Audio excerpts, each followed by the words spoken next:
As the Indian External Affairs Minister Dr. S. Jaishankar visits Russia, a two-day visit, he will be holding talks with his Russian counterpart, Sergei Lavrov. He will also be meeting the Russian Trade Minister on Tuesday.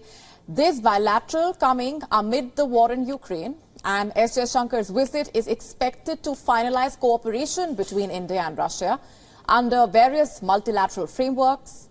These include the G20, the SCO and BRICS. The leaders are expected to synchronize watches, quote-unquote, on the schedule of upcoming contacts. There are multiple issues on the agenda. The countries will be discussing trade, investment, transport and logistic cooperation, the use of national currencies and mutual settlements, such as during India's purchase of Russian oil. And then there are projects in the energy sector, of course. These include in the Arctic Shelf and the Russian Far East. Fighting terrorism and security will also be discussed. S. Jaishankar's visit coming just days before the G20 summit in Bali. The summit will be attended by both Putin and the heads of state of Ukraine's allies, including Joe Biden. Reports saying India may be a potential negotiator between Russia and Ukraine. India has reportedly intervened between Ukraine and Russia quietly whenever there has been a deadlock. An example is that in July, India had weighed in with Russia on grain shipments from ports in the Black Sea.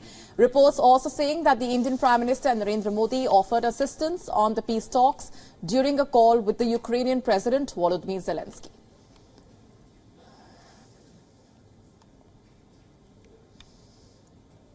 And for more on this, we have with us the former Indian Foreign Secretary and Indian diplomat to Russia, Kanwal Sibal. Thanks very much for being here with us. Let me begin by asking you, sir, for your assessment of the expectations from this visit of the Indian External Affairs Minister to Russia, and will India be a negotiator between Russia and Ukraine? Look, this visit is normal in terms of the past practice, because before the summit meeting takes place, and we've been having regular summit meetings with Russia from the year 2000, we missed it only once because of COVID. And this IRGC, the Intergovernmental Commission, sets the agenda for the talks, looks at what is happening, what needs to be pushed further, how to achieve the goals that have been set. In other words, take a stock of the situation and think of new areas of cooperation. So one should not read too much into this, except that Russia today is involved in a war with Ukraine and is under sanctions. And the West is trying very hard to reduce economic ties of countries with Russia. We are not part of the sanctions. We are not going to impose these sanctions. In fact, our oil trade with Russia has become very large. They are now the largest oil supplier to us in the last month or so. And the IRGC is going to actually focus on the economic agenda. So we are sending a signal to the West that our relationship with Russia is independent of your problems with Russia or the war in Ukraine. And therefore, we'll continue to trade with Russia. And some of the things that you mentioned in your opening comments about what is on the agenda, trading in national currencies and all, is very relevant, because Russia has been sanctioned. It's been moved out of the SWIFT system. We can't trade with Russia in dollars or in euros or in any hard currency. Therefore, we have no choice but to think either of barter or use of national currencies. And some of these things will be discussed further about how we can do this, because there are hurdles. It's not easy to do that. Thirdly, with regard to your question, whether, yes, I may say also that it's not certain that we'll be able to hold the summit this year. It is for our Prime Minister Modi now to go to Moscow. Whether he will be able to do that in December or in November, let's see what happens. With regard to your specific question about India playing a role, this is actually a smokescreen. If the West wants to talk to Russia, they don't need India. The Prime Minister has been pressing very hard for a return to dialogue and diplomacy, for an immediate ceasefire. He's been pointing out to President Putin and to everybody else how the war in Ukraine has complicated a great deal the economic situation in the developing countries with regard to fuel and food shortages, as well as fertilizer shortages.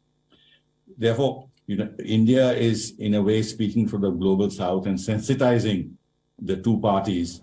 It's not only addressed at Russia alone, sensitizing both parties about the damage that is being done to global supply chains and the potential for famine and everything else, especially in African countries.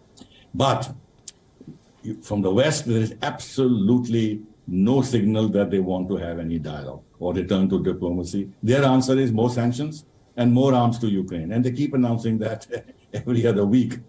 So if they don't want a dialogue and they want a military solution and eventually a regime change in Russia, what can India do? India can only give advice, but it can't play any active role. In fact, Turkey has been playing a very active role because of their geopolitical situation, and they have succeeded to some extent in terms of grain shipments and potential oil flows through the pipeline through Turkey to the southern part of Europe. But India is peripheral in this regard. And this talk about India playing a central role is actually shifting the burden on us as if we have a responsibility to end this conflict. It's not the case. The conflict began in Europe. The European countries are responsible. The Europeans and the Americans don't want at this stage any dialogue. So what can India do? Right. Before I let you go, sir, a quick comment also on the opportunities, also the challenges when it comes to the energy relationship between India and Russia. Well, we are an energy-hungry country. We're terribly energy deficient. Oil, every increase in $1 in the price of oil adds $1 billion to our oil import bill. So therefore, if we can get oil from any source which is relatively cheap and affordable, we'll take it. It is in our national interest. As our leaders have been saying, we have a responsibility towards our people, to our consumers. And therefore, if Russia offers us discounted oil, we'll take it from them. And that's why now they're supplying about 20% of our oil needs. But this is a temporary phase. But the odd thing is, at the same time, the West has been blocking the flow of oil from Iran, from Venezuela, and they're imposing more sanctions, even more sanctions on Iran. The OPEC Plus, they have actually reduced, they have announced a reduction in production, which will then cause a hike in prices. And the worst is the price cap on Russian oil. You can't have in a very well-structured global market of oil two pricing mechanisms. It's a totally political move. It won't work. And there's no way that, and Russia has threatened that if any country is going to actually put a cap on Russian oil, it will not sell oil to that country. In fact, they can reduce the production of oil and jack up the prices, and it'll hurt countries like India. So it's a very, how should I say, very deplorable move where they started playing geopolitics with oil. Earlier on, the OPEC was playing geopolitics with oil. And now it is the West that is playing geopolitics. And who's being hurt? It's the developing countries that are being hurt. But there is no consciousness. They talk a lot about the interests of developing countries and least developing countries and all that. But in actual policies, they are not very conscious of the downstream effects of this war, proxy war that is taking place with Russia. I'm not saying that the West alone is to blame. Russia, after all, has invaded Ukraine. But the point is they must settle this. At the end of the day, any conflict has to end through negotiations. Absolutely. We're leaving it there for the moment. Thanks very much for being here on the broadcast and sharing those perspectives, sir. Thank you. Thank you.